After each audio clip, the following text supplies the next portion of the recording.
About 1,000,000 years ago, when I got into the radio business, we had some competition. We had newspaper, we had television, we had magazines, we had weekly shoppers, we had all those things. And we had some disadvantages at the time because in order for us to venture into those areas would have taken capital investments that are just unimaginable in scale. But everything changed a while back, and when the internet started up, and when it started becoming more mainstream, lines began to blur. People began to get their news from websites. And then people began to get video content from websites. And then the big one became social media.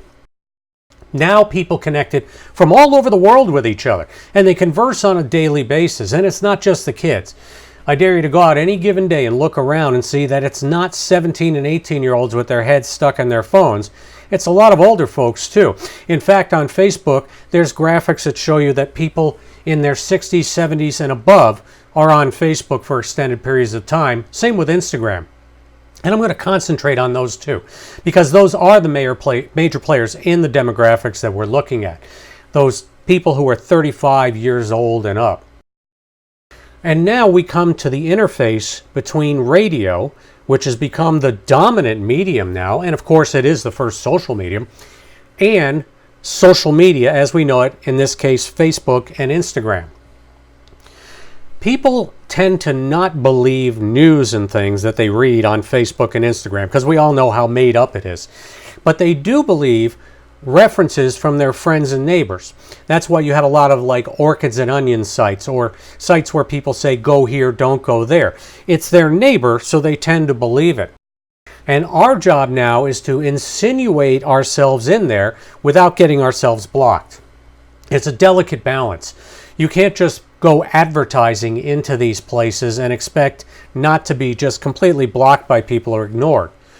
So now comes the subtle art of marketing inside of an entertainment media. And what have we been doing for years, folks, in radio? Exactly that. So what we have now is a way to get inside of people's feeds and the things they're looking at and liking, and do it in a consistent way. Now, everybody has the best intentions. They say, I'm going to go out and I'm going to take care of my own social media. But then they begin posting 3 times a week, twice a week, and then, oh yeah, I got to do that, and they have no idea what to do. In fact, it becomes, well, just throw something up there. People will look at it. No, they won't. It's not interesting. It's not visually enticing. In fact, how many ads have you seen done by radio stations where what they feature is voice on the ads? You'll find out that most of the social media that I do for customers doesn't contain voice. Why? Because we know that better than 90% of people, use yourself for an example, will look at a Facebook video but not turn up the audio. And this is where subtitling becomes very important, or being just entirely visual and redirecting them somewhere else, maybe a website, where they can get more information. Don't think that teasing works. We'll show you the rest of the view if you go to pepsicola.com. This doesn't work. It doesn't translate. Not enough people are going to say, no, I'm not going there. I'm not going to open up another browser. Give me the message right here and let me decide. So what is optimum effective scheduling in social media? 3 times a week is about it, and it better be something good to look at. Now, if you've ever posted a video on Facebook, you'll notice that they say the optimum length for the video is 3 minutes.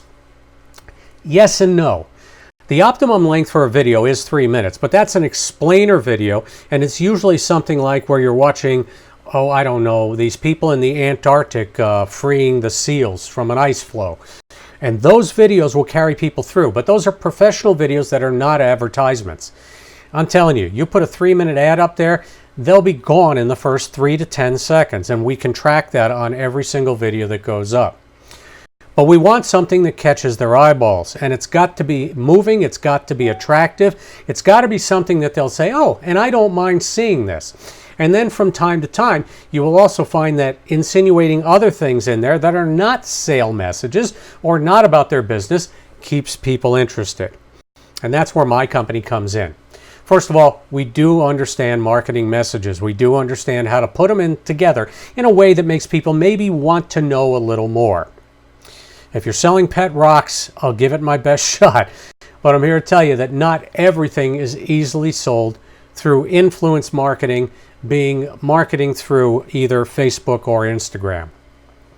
By the way, if you want to go and look about influencer marketing, there's a lot of things on this on many sites out there. You're going to find out that influencer marketing is only as good as the influencer, which is the next reason why I don't believe that by putting people's ads for Facebook and Instagram on the radio station's page makes any sense at all. People aren't interested in the radio station unless you, of course, are posting 3 to 5 times a week and doing something they want to see. But we can get involved in making our customers' pages more enticing. And that's what we're here to do, is drive people to the customers' pages. How do we maintain them as clients? As always, by just doing the best job we possibly can on producing the best marketing that we possibly can. So what do? You have the order sheet. And on the order sheet, it goes down what we need in order to produce what we need to produce on our side. What can you do to make yourself better? Learn how to take videos on your cell phone. Learn about how to hold one. And you see how I got my elbows locked in here and I'm trying to hold it as steady as I can? Usually if I've got something to set it on, I'll do that so we don't get shakes. Now I can take out shakes and things on my end. The next thing is kind of concentrating on the audio if you want any audio with the video. Again, I don't prefer to have audio done that way, but we can do it. The next thing is taking pictures. When you take a picture, look at it. Be aware of shadows and things of that nature. Is there a shadow over their sign that's making it look awful? Did I shoot somebody in direct sunlight? A day that's cloudy is actually a better day. Early morning before the sun is beating down on the front of the business, that's a better time. But you'll learn that over time.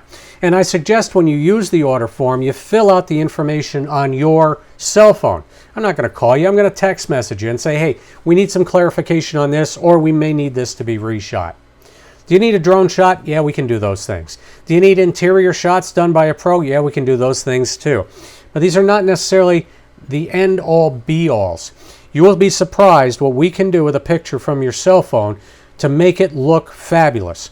Just when you shoot the picture, keep track of everything in the picture. If you shoot a picture of some food, be aware of what's at the top and the bottom of the picture so that you know what we have to do to make it look more appetizing. All right, you got the form, you've got the information, we can do the rest. And here's how I suggest you start, and this one's at no charge. Submit a sheet about you. Make sure you tell me your Facebook page. Tell me some things about you that you'd want people to know.